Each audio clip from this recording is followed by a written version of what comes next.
What's up, man? Wind blowing outside, feeling great. I'm trying Mount Pleasant. Feel me where I'm from, you feel me? Feel good as hell out here. Out here feel good. Yeah. I start off with that. How hell feel good. That depends on what your belief of hell is anyway.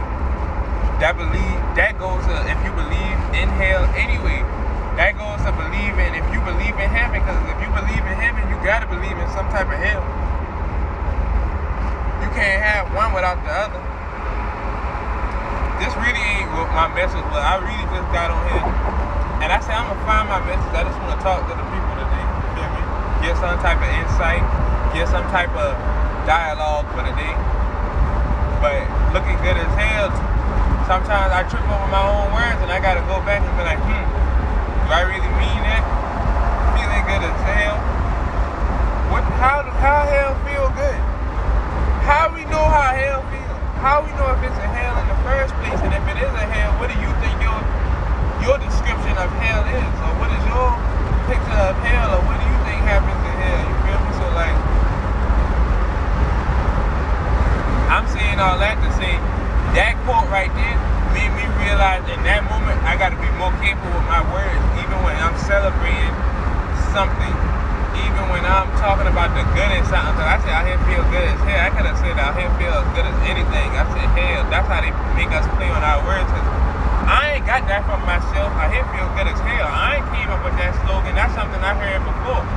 Most of the stuff that we say are stuff that we heard before. If you didn't know that, everything or 95% of the things that you say on a daily basis are things that you heard before in life. So that's where you got the words from. How you know most of these words? You heard them, you said them, you practice saying them. Now you know them, you get them. So that's one way I feel like I can start practicing by just listening to myself more. And when I do say something that I don't agree with, even if I say it, I can have the discipline and the authority over myself just to be like, you know what, I don't really mean that. I don't really mean out here feel good as hell. Out here don't feel good as hell. I don't even know how hell feels, you feel me? In my own personal opinion, I don't think hell, if there is a hell, is what they say it is. This burning fiery pit where your soul is just damned. This ain't God putting that message in our ear now. Thank God. This ain't God coming and telling us. This is people who have opinions, people who have choices, people who have the right to dialogue, to believe whatever they want to believe, saying this stuff.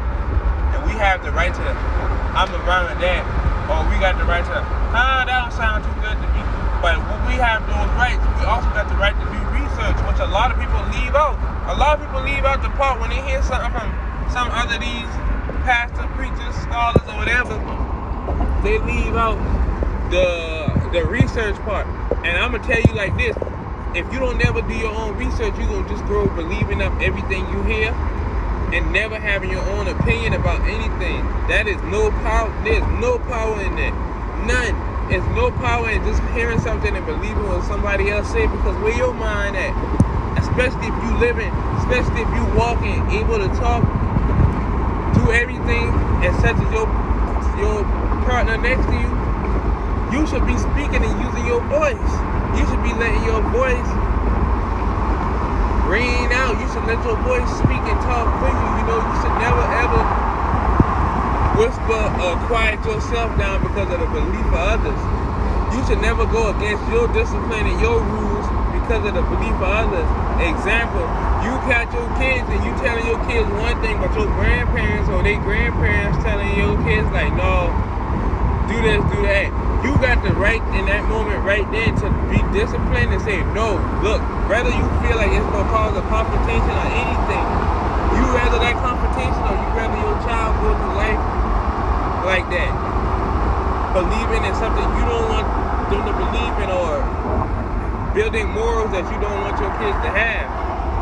That's just a slight example. that's right then in that moment, that's the time you can display discipline. Like, no, I said this.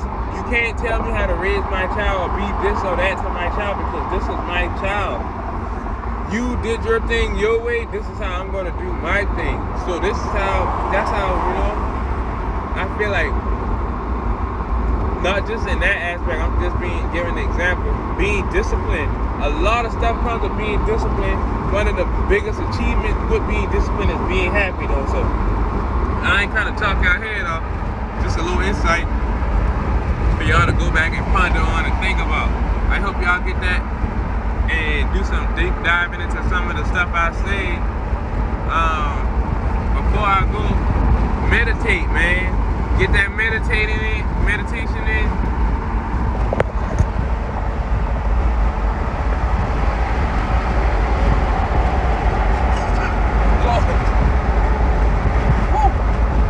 Breath work, you feel me? I'm about to go do the scene, get the breath work in, meditate with my stones. I got them out in the sun charging. You feel me? Get deep into yourself, get deep into your mind. Let your mind